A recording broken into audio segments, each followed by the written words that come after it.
comfortable with sharing that. Yeah, because I wasn't going to talk about this to anybody, but like I talked to you about it, and you said that you're sure that there's other people that struggle with this type of stuff, that maybe it'll help people. And you gave me really great advice. So after I tell these stories, I would like you to try to say the same stuff you said to me, because that really helped me out a lot.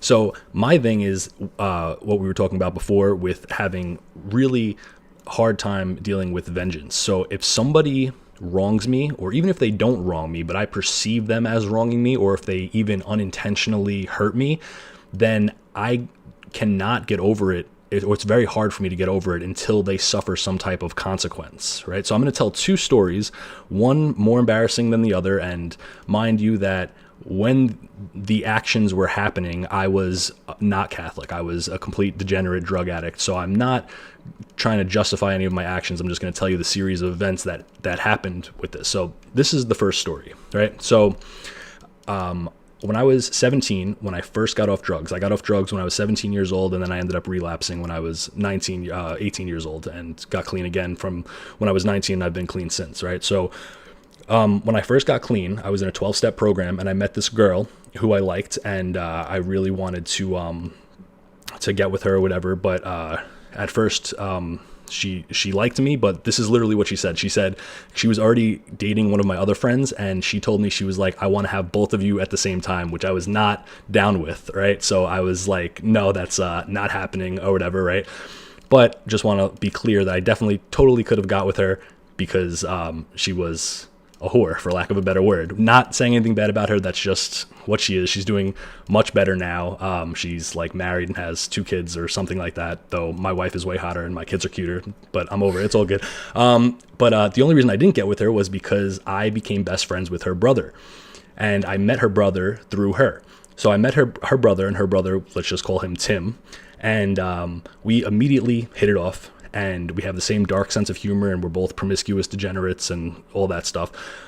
So we basically start hanging out every single day. Now, after high school, my original intention was to become a stockbroker. I had a stockbroker friend that was going to help me and sponsor me through my Series 7, and that was like my life plan, right? So I meet this kid, her brother Timmy, and he tells me he's a year older than me. He just got back from college. He's on his first summer break after college. And he's telling me about how all the girls he's getting with, his fraternity, how awesome it is and stuff like that. And we start hanging out every single day. And he basically convinces me to come to his college, right? So now I'm off drugs at this point. And I decide to apply for the college that he's going to. It's the only college I apply to. And I'm like, all right, if I get in, I get in. If not, I'll just go be a stockbroker. And I get into the college, and that's like, I go to college. I'm clean for the first 3 months of college, and I end up relapsing 3 months into college, right? So now me and him are best friends, hanging out every single day, doing drugs together, getting girls together, going to parties together. I join his fraternity. Long story short, we are best friends for 2.5 years about, right? And like, we both end up failing out of college because we just didn't go to class, and we were both, like I said, total degenerates. Like, the first 3 months of college, I was at the top of all my classes, and I failed out of college because I just stopped going because I liked drugs and girls better. So we fell out of college, and our plan is to stay out of college, but save up money during the summer and move back to our fraternity house and basically just be like Van Wilders, just squatting in a college town and just like partying all the time, right? So we do that. We decide to save money or whatever, but then we meet these 2 girls, or I meet this girl who likes me, and she, and so I tell him, I'm like, this girl, I don't even like her or whatever, but I think it would be funny to make her fall in love with me, and then we'll just leave and not even say anything to her and basically ghost her or whatever, right? So I'm like, I'll see if she has a friend, and you get with her friend and I'll get with her, blah, blah, blah. So we start dating these girls, and my girl is absolutely insane. Like, she cuts herself. She's like total like drama queen, all this stuff or whatever, right? So we had this plan where we're going to get with these girls and then just totally leave, whatever. And mind you, even though I was a scumbag at this time, and I don't justify any of my actions, and I disavow everything that I did my whole life, I was always a loyal friend. Like, I fought people for this kid. I always had his back when he was like lying to his mother and stuff like that. And like, I was loyal to a fault with this kid, right? He was like, I considered him a brother, right? I was making more money than him at the time. I was always paying for his stuff. I was always doing everything I could for this kid, right?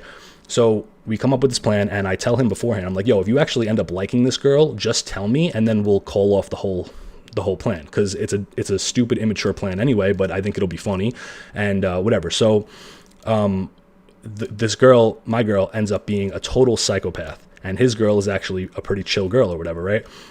So I tell him, I'm like, look, I want to end this. I don't even want to do this anymore. It's not worth it. I don't want to hang out with this girl. She's a psychopath or whatever. And he's like, okay, well, let's just do it for a couple more weeks. I'm having fun. I'm like, do you like this girl? Just tell me. If you really like this girl, let me know or whatever, and I'll keep going for you. But like, I don't really want to keep doing this. I'll just break up with her. And he's like, no, I don't like this girl. I have no feelings for her. Don't worry about it or whatever. I was like, all right, no doubt. So then we keep going, and like a week later, I get like really drunk or something, and I tell my girl the whole plan. I'm like, look, I don't even like you. You're disgusting. You're a psychopath. You cut yourself or whatever. Like, go get away from me. This was all a joke. And Tommy doesn't even like his girl, and all this stuff. And he's like, okay, whatever. The next day I wake up, and Timmy tells his girl that I'm some psychopath. He doesn't know what I'm talking about. I'm some crazy drug addict, right?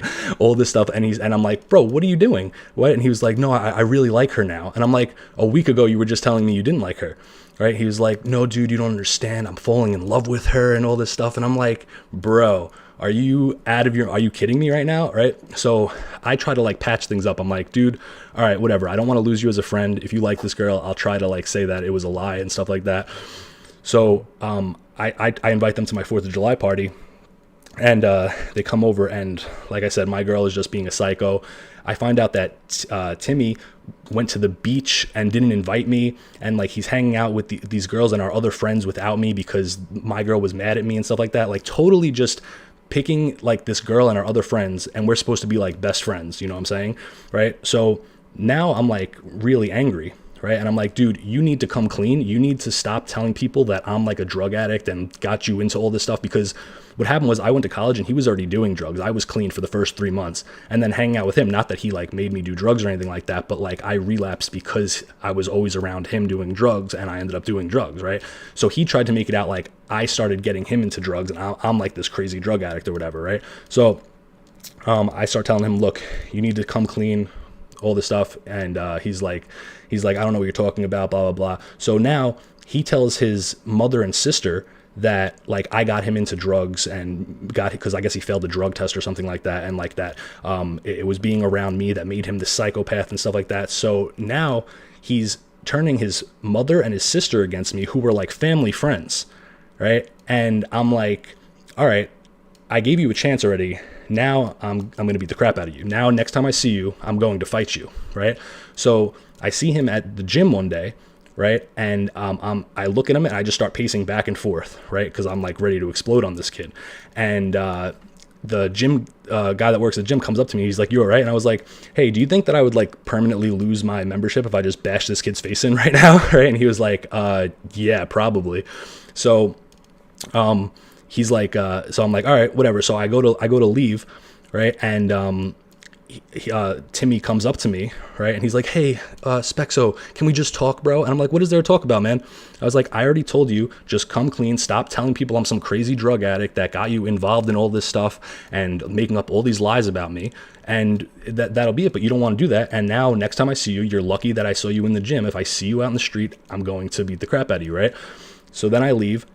Then I get a call that he called the cops on me, told them that I had threatened to stab him with a knife, and now I'm permanently banned from my gym for life, right? Then he goes on our Facebook page for our fraternity and tells everybody that he's scared for his life, that I'm going to kill him, right? So he does all of this stuff. So now I'm just like raging and just like, I hate him. Like I want to kill him basically, right?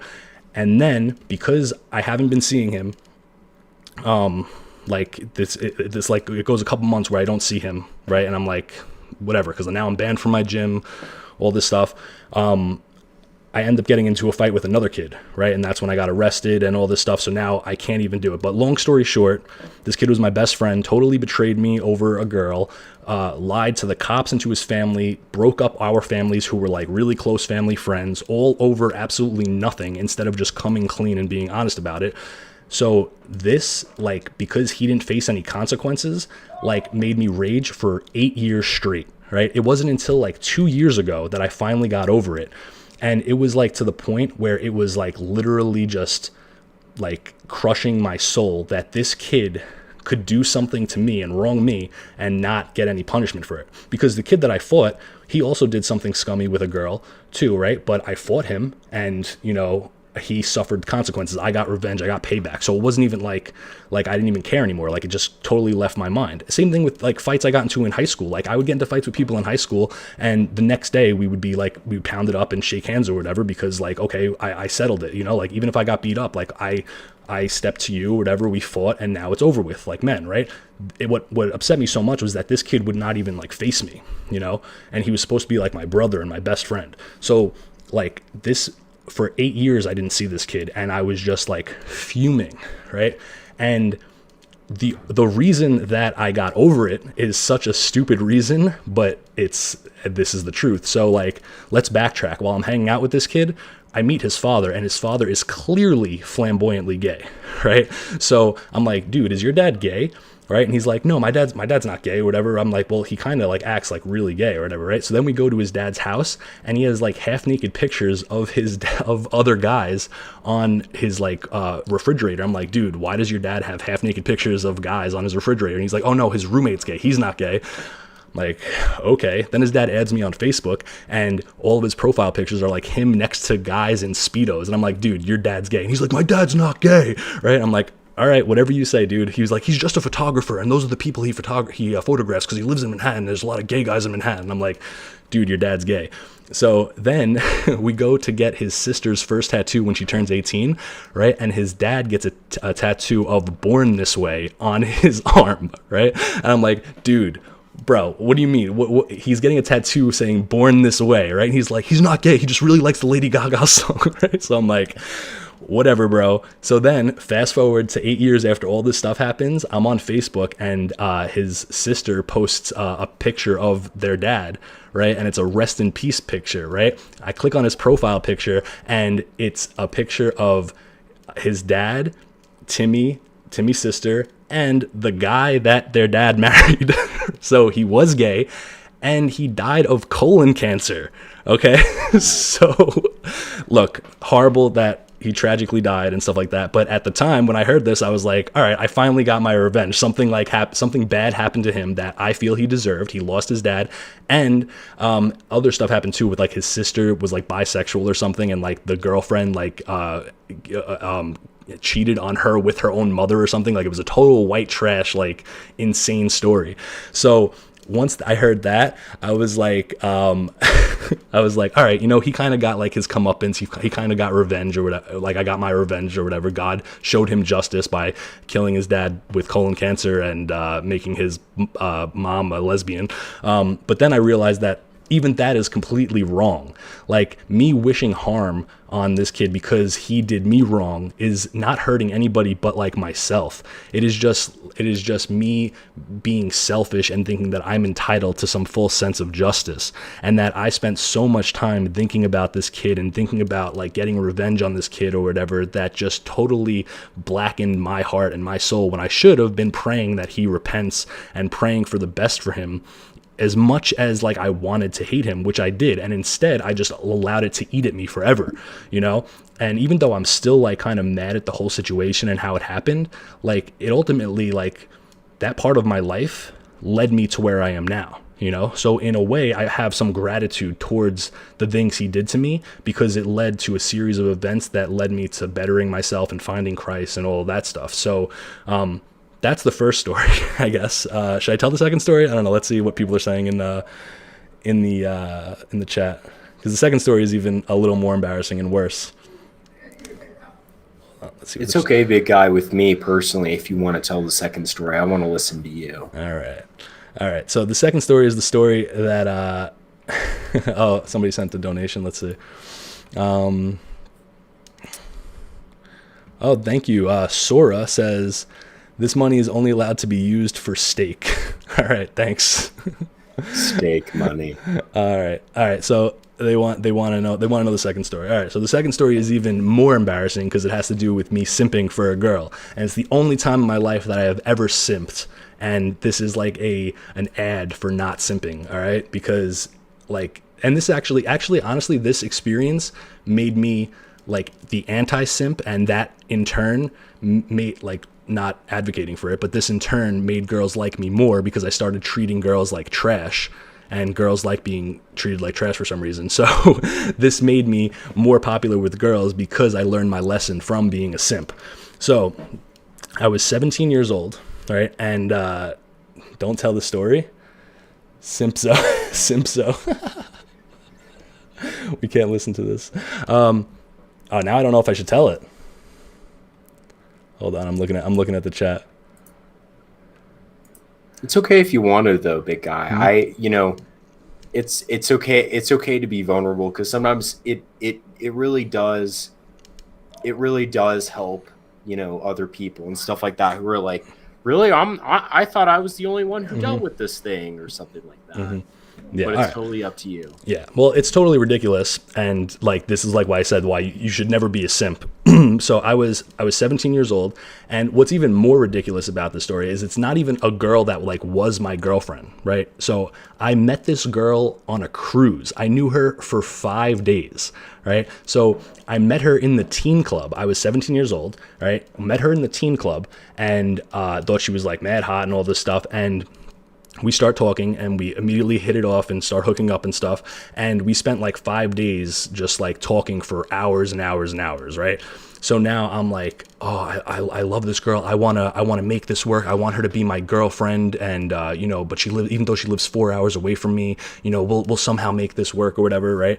So at the end of the cruise, I tell this girl that I love her and that I want to be her boyfriend, and that I don't care what I have to do, I want to make this work, right? And she's like, dude, what are you talking about? This is a cruise. You live 4 hours away from me. Like, it's not going to happen. Like, what are you talking about, right? And like, that like made me depressed for like 2 years straight, right? And that made me like hate women.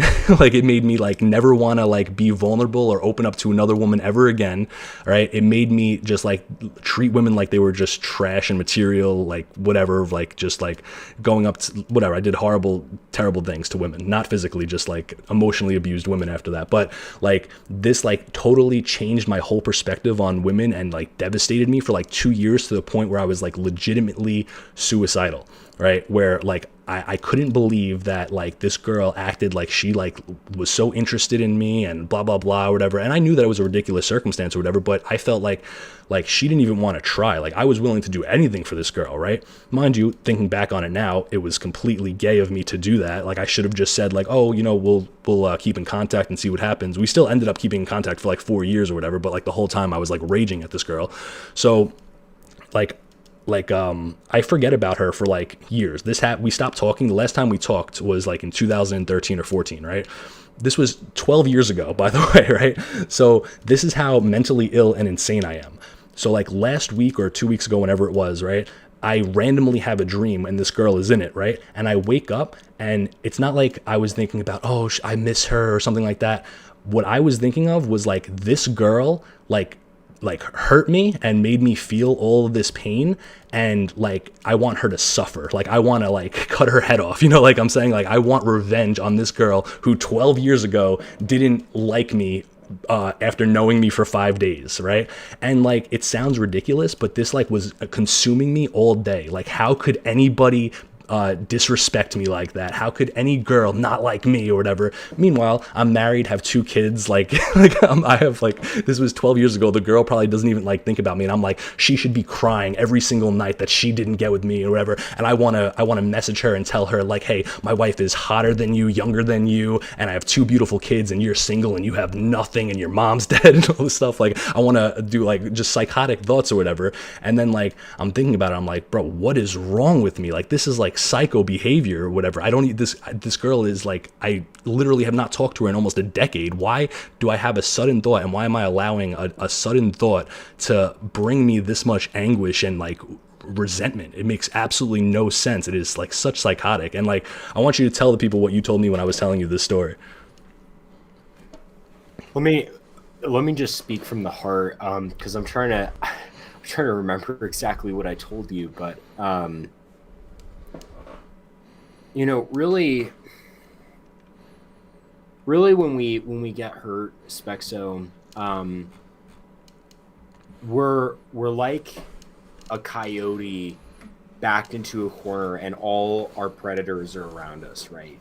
And all we want to do is scratch, and all we want to do is claw, and we want to kill, kill, kill. We want to get out of that cage. But the deepest part of our heart is not one of hate, but it's one of hurt and sadness because we loved. We loved and we got hurt. We loved and we got burned. We loved and we cared about someone, and we extended ourselves, and we loved someone as Christ has loved us, and they, for whatever reason, did not reciprocate that, and we were wronged. It's okay to say we were wronged. It's okay to say we weren't treated the way that we wanted to be treated, or the way that we thought we should have been treated, or really the way that anyone should be treated. No one should be burned or have their heart hurt in any way, shape, or form. And it's even okay to say that we don't deserve to be treated like that, right? But when we lash out and we get our claws out and we get our teeth out and we're like, I want to kill, like I want to hurt, I want to destroy, we're doing the same thing that made us feel that way. We're doing the same thing that hurt us. And suddenly what happens is a cycle of destruction where it's like lives are just being destroyed. Our lives were hurt, and so now we need to hurt other people's lives. And where Christ comes in is healing us and making us feel free and saying, you know what? No, I'm not going to do this. You go from being the coyote backed in the corner to ascending into our Lord's arms and saying there is freedom in Jesus Christ, and there's freedom in forgiveness. And I might not feel like I totally want to forgive this person. I might feel angry towards this person. I might feel hateful towards this person. But despite all the feelings that enter my heart, I choose love.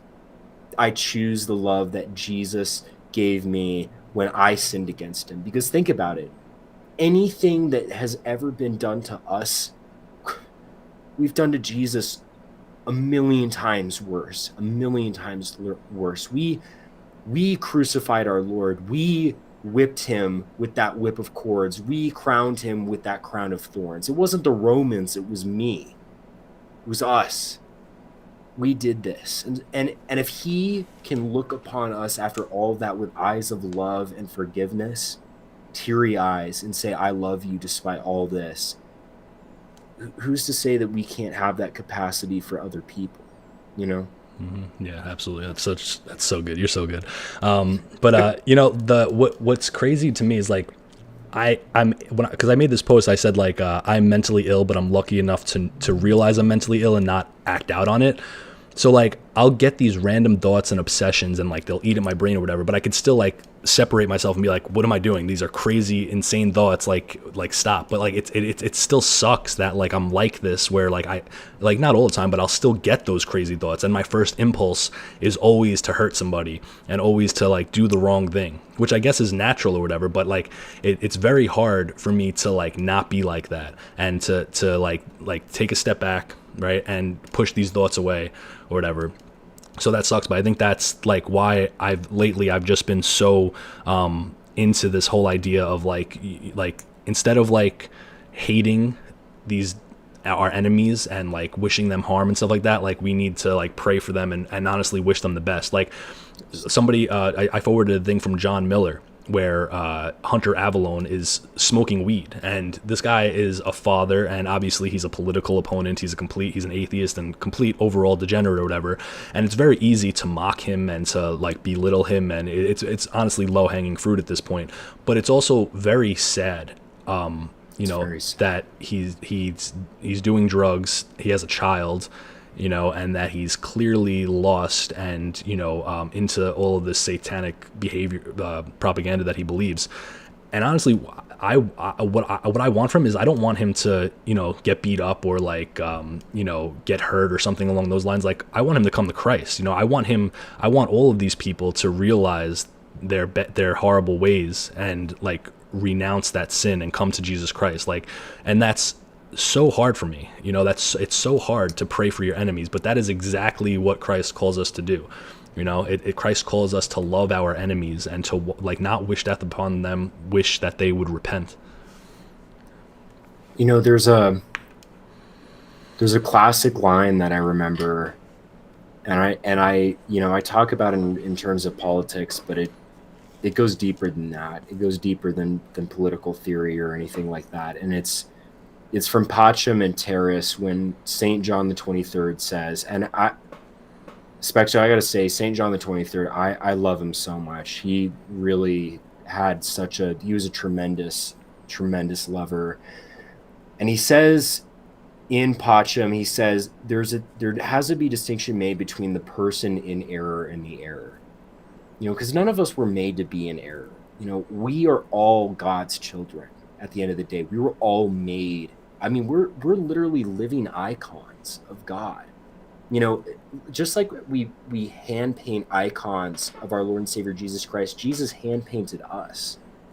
And so it's like when we attack other people, it's like we're attacking something that God made. We're attacking creation, and that's sad.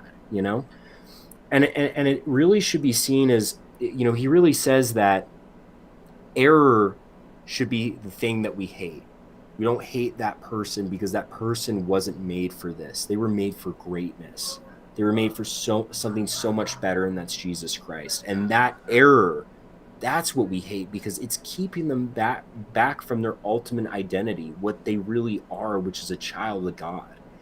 And I think in a similar way, it's like when we look at someone like Hunter, when we look at our enemies, when, I look at, the women in my life that have wronged me or something like that, what I have to realize is that, those women were made in God's image, and they're God's daughters. And I as much as I've been hurt by them, I don't want to hate them anymore. I want to love them as my sisters in either Christ or creation.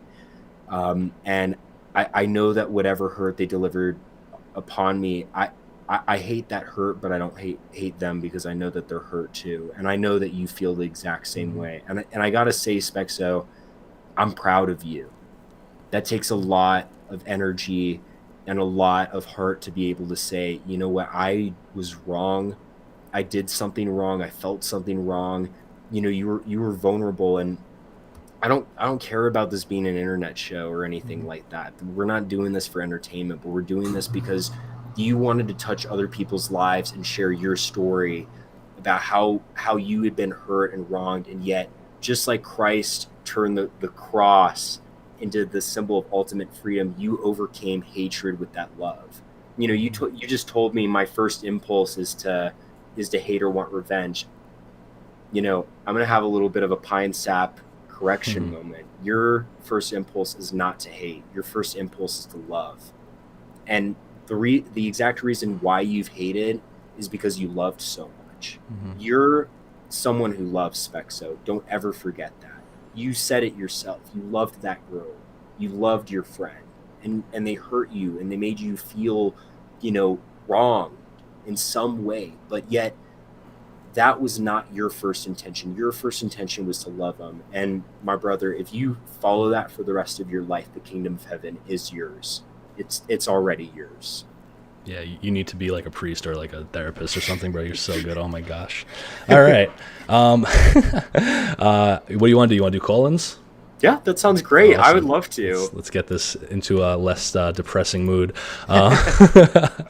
But thank you, bro. You're awesome. I appreciate everything you say. You're so good. It's great. I can't believe you're 20 years old, because I told you this already. Like when I was going through this a couple of weeks ago, and I was like raging. I didn't even want to tell you, because I'm like, I know that you're good with theology and all this like Bible stuff or whatever, but like I'm 29, you're 20. I like, are you really gonna even be able to like relate or whatever? And like you said this whole thing, and like just changed my whole perspective on everything. And I was like, holy crap, this guy is like,